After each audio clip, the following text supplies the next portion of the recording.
오늘 함께 볼 하나님의 말씀은 디모데전서 5장 17절에서 25절까지 말씀입니다.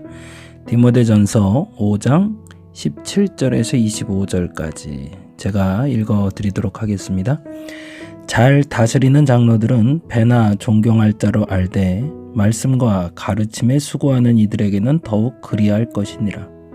성경에 일렀으되 곡식을 밟아 떠는 소의 입에 망을 씌우지 말라 하였고 또 일꾼이 그 삭슬 받는 것은 마땅하다 하였느니라.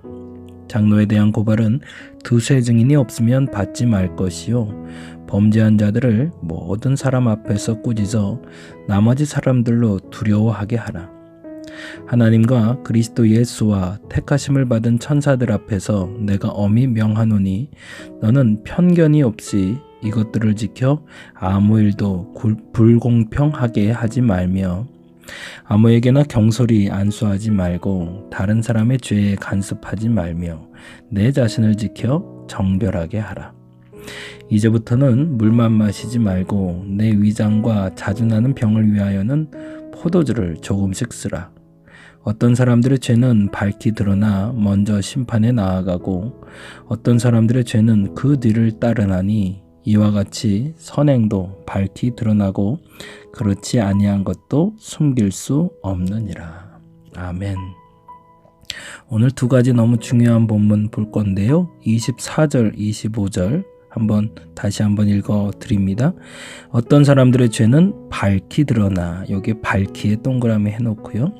어떤 사람들의 죄는 밝히 드러나 먼저 심판에 나아가고 어떤 사람들의 죄는 그 뒤를 따르나니 이와 같이 선행도 밝히 드러나고, 여기에 또 밝히도 역시 동그라미를 해놓겠습니다. 그렇지 아니한 것도 숨길 수 없느니라. 아멘. 첫 번째인데요. 죄에 대한 것, 선에 대한 것입니다. 가끔 짜증난다, 불평하는 사람들이 있어요. 그건 뭐냐면 아무도 나를 알아주지 않아 라는 것과 또 어떤 사람들은 저렇게 죄를 짓는데 저 사람은 왜 이렇게 잘 먹고 잘 사는 걸까? 라는 질문이죠. 너무 명쾌한 대답이 오늘 24절에서 25절입니다. 어떻게 죄 짓고도 저렇게 편하게 살지? 라는 사람에 대해선 24절에 이렇게 내가 착한 일을 많이 했는데 좀 사람들이 알아줬으면 좋겠어? 그것은 25절에서 정확히 답을 얘기해주고 있죠. 어떤 사람의 죄든 밝히 드러나기 마련이라는 겁니다. 그런데 어떤 이들은 먼저 심판을 받고 죄가 드러나는 사람이 있고요. 어떤 사람들은 심판이 드러나지 않지만 죄가 그 뒤를 따라가 결국엔 심판에 이르게 하는 사람이 있다는 거죠. 그건 무슨 말일까요? 죄가 먼저 심판을 받고 난 다음에 깨닫는다는 얘기죠. 죄를 짓기 전에 심판이라는 건 없는 거니까 어떤 사람이 죄를 지었는데 그 죄에 대해서 대가를 치르는데 그 대가를 치르는 걸 알지 못할 때 하나님은 그 죄를 밝히 드러나게 하기 위해서 먼저 그 죄에 대한 대가인 벌을 받게 하시고 그것이 심판이죠. 그래서 그 벌을 받으면서 내가 죄인이구나 라고 깨닫는 사람이 있고 어떤 사람은 죄를 지었는데 그 죄에 대한 벌을 받지 않고 평탄히 사는 것처럼 보이는 사람이 있더라는 거죠. 그러나 그런 사람들의 죄는 그 뒤를 따라가고 있다. 결국에 그 사람의 심판은 나중에 그가 알지 못해도 그 어느 순간에 밝히 드러나 저 사람이 죄인임을 세상이 알게 될 거라는 거죠. 전자가 됐던 후자가 됐던 죄는 반드시 밝히 드러나서 먼저 벌을 받고 깨닫는 사람은 그나마 나은 거지만 결국에 벌을 받지 않고 세상을 떠나거나 혹은 벌을 받지 않고 평생을 사는 것처럼 여겨지는 사람도 반드시 그 대가는 그 어느 순간에 치르게 된다는 거죠. 이 부분을 우리가 다시 한번 점검해 볼 필요가 있어요. 여러분의 죄도 동일합니다. 지금 죄인 얘기하니까 큰 죄를 지은 살인죄나 혹은 간음죄나 이런 것들 상상할 수가 있는데요. 그런 거 말고 우리들의 죄도 마찬가지라는 겁니다. 우리들의 죄도 어느 순간엔 밝히 드러날 겁니다. 그런데 어떤 사람은 조금이라도 잘못된 말을 하거나 잘못된 행동을 했을 때 그것을 깨닫게 하기 위해서 어디가 다치거나 혹은 무슨 사건을 발생을 시켜서 내가 이런 죄를 지어서 이런 대가를 치르는구나 라고 알아가는 사람은 우리가 너무 주변에서 잘 알고 있죠. 여러분도 마찬가지라는 거죠. 내가 짓는 죄에 대해서 경솔한 죄, 작은 죄라 할지라도 그것에 대한 대가를 치르고 있다면 오히려 감사하시기 바랍니다.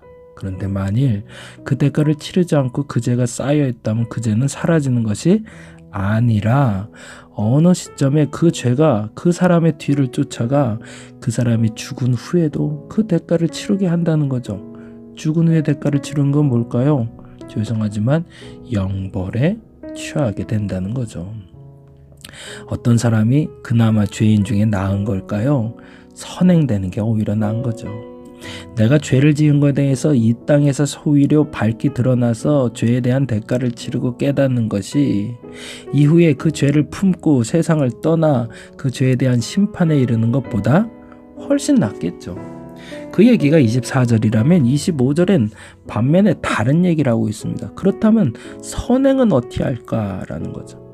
선행 역시도 먼저 심판에 나아가고 어떤 이는 그 죄가 그 뒤를 따르는 것처럼 동일하다는 얘기입니다. 무슨 말일까요? 내가 선행을 하고 나서 바로 귀한 대가, 득을 보는 사람들이 있고요. 어떤 이들은 선행을 하고도 죽을 때까지 그 득을 보지 못하는 사람이 있더라는 거죠. 그런데 어떻게 된다는 거예요? 밝히 드러나서 그렇지 아니한 것도 숨길 수 없다라고 말한 것은 24절과 25절의 연결고리죠. 그럼 연결고리는 어떻게 되는 거죠? 선행을 했을 때 그 대가가 바로 드러나는 사람도 있고, 선행을 했을 때 바로 드러나지 않아도 그 어느 순간엔 죄가 그들을 따르며 그들을 심판하는 것처럼 그 선행도 그 뒤를 따르며 그에게 반드시 그에 합당한 득을 누리게 해주신다는 거죠. 이게 복음인 거죠. 어떤 선행이든 어떤 죄든 사라지지 아니하고 죄에 대한 대가와 선행에 대한 대가를 치르게 하시는 게 누구다? 하나님이다라는 거죠. 저와 여러분이 이것에 대한 분명한 믿음이 생기기를 간절히 바랍니다. 오늘 선한 일을 계획하셨다면 이루시길 바랍니다. 하나님 반드시 대가를 치르게 하실 겁니다. 어떤 대가? 여러분에게 득으로 돌려주실 겁니다. 반면에 죄를 지었다면 하루빨리 차라리 그 대가를 치를 수 있도록 기도하시기 바랍니다. 손해를 보겠죠. 그러나 지금 손해를 보고 깨닫고 돌아서는 게 나은 거겠죠. 그리고 또 하나 오늘 본문에서 너무 중요하게 이야기하는 것이 바로 21절입니다. 21절 말씀 볼까요? 하나님과 그리스도 예수와 택하심을 받은 천사들 앞에서 내가 엄히 명하노니 뭐라고 돼 있죠? 너는 뭐하래요? 편견이 없이 이것들을 지켜. 이게 이것에 동그라미를 하죠. 편견이 없이 이것들을 지켜 아무 일도 불공평하게 하지 말래요. 그럼 뭘까요? 편견이 없이 이것들을 지킨다는 건 앞서 말한 장로님들, 남자, 여자, 과부에 대한 돌봄 이런 다양한 것들, 이러한 것들에서 편견이 없어서 공평하게 행해야 되는데 특히나 라고 이야기하는 거죠. 22절에 보니 아무에게나 경솔히 안수하지 말고, 그건 뭐예요? 아무나 목사 세우지 말라는 거죠. 아무나 리더 세우지 말라는 거죠. 그리고 또 하나, 다른 사람의 죄에 간섭하지 말래요. 너무 멋있는 단어죠. 편견 없이 하는 세 가지가 나오는데, 첫째는 경솔히 리더 세우지 말라. 경솔하게 집사, 권사, 장로, 목사 세우지 말라라는 게 첫째. 모든 교회가 그래야겠죠. 두 번째, 다른 사람의 죄에 간섭하지 말라. 제발 여러분도 그러시길 바랍니다. 그것이 편견 없는 겁니다. 어떤 사람의 죄에 간섭해서 그 죄가 드러나게 해서 그가 깨달아서 돌아선다고 생각하지만, 죄송하지만 어떤 사람이 알려줘서 죄를 깨닫고 돌아오는 경우는 흔치 않습니다. 스스로가 깨닫고 돌아오는 경우가 온전할 때가 많죠. 그러면 그 사람의 죄에 직접 간섭 안 하고 우리는 뭘 하면 될까요? 간접적으로 하나님께 기도하며 그의 죄에 간섭하는 게 맞겠죠. 그리고 세 번째 너무 중요한 게 나옵니다. 공평하게 행하고 편견 없이 하기 위해서 전제가 되는 건 자신을 지켜 정결하게 하는 거죠. 경솔하게 안수하지 말아야 됩니다. 우리들의 교회가 그러기를 간절히 바랍니다. 다른 사람의 죄 제발 더 이상 얘기하지 마시기 바랍니다. 요즘 교회들 너무 많이 욕먹잖아요. 너무 많이 칭찬보단 죄가 많이 드러나잖아요. 그거 너무 간섭하지 마세요. 직접적으로 너무 욕하거나 직접적으로 너무 칭찬하거나 그러지 않으셨으면 좋겠습니다. 그저 지금은 잠시 떠나서 하나님 앞에 아뢰는 시간이 필요합니다. 그런데 더 중요한 건 뭐죠? 자신을 지켜 정결하게 할 수 있는 사람이 편견 없이 공평하게 행할 수 있는 거죠. 오늘은 이 두 가지가 저와 여러분의 마음에 새겨지기를 원합니다. 죄, 선행 언제든지 밝히 드러남을 인정하고 믿게 하옵소서. 지금 비록 죄의 결과가 선행의 결과가 나타나지 않는다 할지라도 어느 순간에 나타남을 나는 믿사오니 하나님 그 죄가 드러났을 때 온전히 회개하게 하시고 선행이 드러났을 때 온전히 감사하게 해달라고. 또 하나 편견 없이 살 수 있도록 공평하게 행할 수 있도록 경솔하게 리더 세우지 말고 다른 사람의 죄를 간섭하지 말고 나를 지키게 해달라고. 이 두 가지의 기도 제목이 오늘 한날의 기도 제목이 돼서 여러분을 지켜가는, 그리고 여러분이 참된 교회를 세워가는, 참된 그리스도인이 되어가는 소중한 한날 되시기를 간절히 바랍니다. 기도하겠습니다. 오늘은 두 가지의 목적을 가지고 기도합니다. 하나님, 선행도 죄악도 어느 순간 밝히 드러날 겁니다. 오히려 먼저 밝히 드러나 죄를 깨닫고 돌아서는 것이 낫고, 선은 비록 지금의 득을 보지 않는다 할지라도 어느 순간에 그 득을 볼 수 있도록 하나님 채워주실 줄 믿음을 견고히 세우게 하여 주시옵소서. 또한 공평하고 편견 없이 행할 수 있도록 그 중심을 바로잡되 다른 사람 죄에 간섭하지 말고 오히려 나를 정결하기에 유지하기에 노력하는 오늘 한날 되게 하여 주옵소서.